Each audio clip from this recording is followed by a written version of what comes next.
I'm ready. Raise your hand if you absolutely hate cute animals.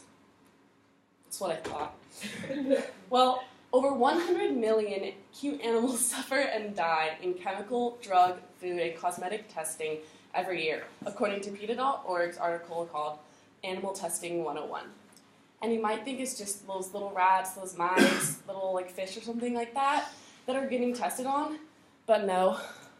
It's actually several different types of animals, including guinea pigs, hamsters, dogs, pigs, rabbits, sheep, and non-human primates such as monkeys.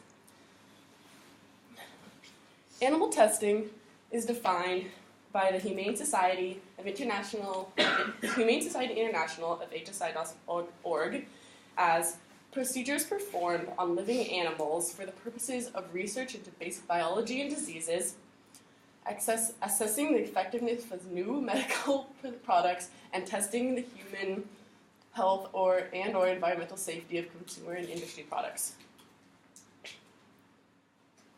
So animal testing pretty much encompasses everything from medical testing to advanced studies for diseases, as well as testing makeup and household products.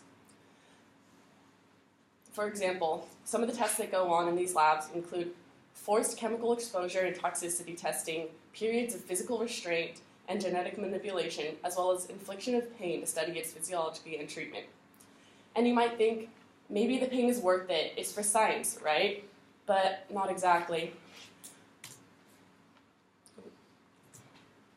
9 out of 10 candidate medicines that appear safe and effective in animal testing actually fail when they're given to humans. And it's not just the pain that's inflicted in the actual testing experience. According to New England Anti-Vivisection Society article on animal use and research, the day-to-day stress of living in monotonous, unnatural lives with barren cages, no fresh air to sunshine can actually cause stress-induced psychosis, leading to spinning in circles, biting wounds, and pulling out their own hair. The stress in animal experiences actually impacts the accuracy of test results, rendering some of these test results useless, according to Ian Mergen of What is Animal Testing. And he also explains how frequent these terrible tests are. Every available medical treatment today is involved in animal testing to a certain degree. And in the UK, a new drug must be tested on 2 different live animals before they even send it to human testing. And even when it gets to human trials, it can be inaccurate, because human and animals are still very different. For example, aspirin, we all know it. It's toxic to many animals, including cats, mice, and rats, but if it were tested on according to the current animal testing standards, it would not be on our pharmacy shelves today. Cruelty Free International's article on arguments against animal testing explains one example. Vioxx, a drug used to treat arthritis, was actually found to be safe while tested in monkeys, along with 5 different other species. But however, it caused 32,000 heart attacks and strokes and 140,000 deaths worldwide. And so, okay, you think it's so bad, why are we using animals? Well, Animalresearch.info's article on why animals are used gives us 2 reasons.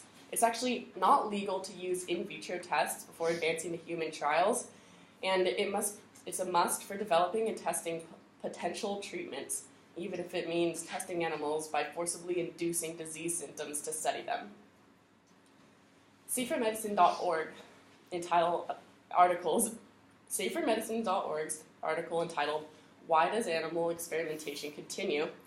explains that pharmaceutical companies do it because the regulations require them to do so. Also, it provides liability for protection in court just in case these drugs injure or kill people, so they can say that they've tested it on animals before, they thought it was safe, we've proven it. Also, the momentum and system that it's based on is now widely accepted. It's been practiced for many years, and it'd be extremely difficult to get out of this rut that they're already stuck in. Most of the animal tests we accept have never been validated. They evolved over the past 20 years, and the FDA is comfortable with them. This is a quote by Dr. Anita O'Connor, reviewer of the US FDA, explaining how they don't really check up on their tests. They've accepted the ones they've had for years and continue to practice them anyways. So this complacency exists on a long history. So you may think, how did this all start? Well, understandinganimalresearch.org gives us a brief explanation on animal history testing. It actually traces as far back as the 17th, 16th century to demonstrate blood circulation. And it widely expanded in the 19th and 20th century with a huge spike in the 1970s, as you can see here. It's gone down some, but it's slowly increasing again.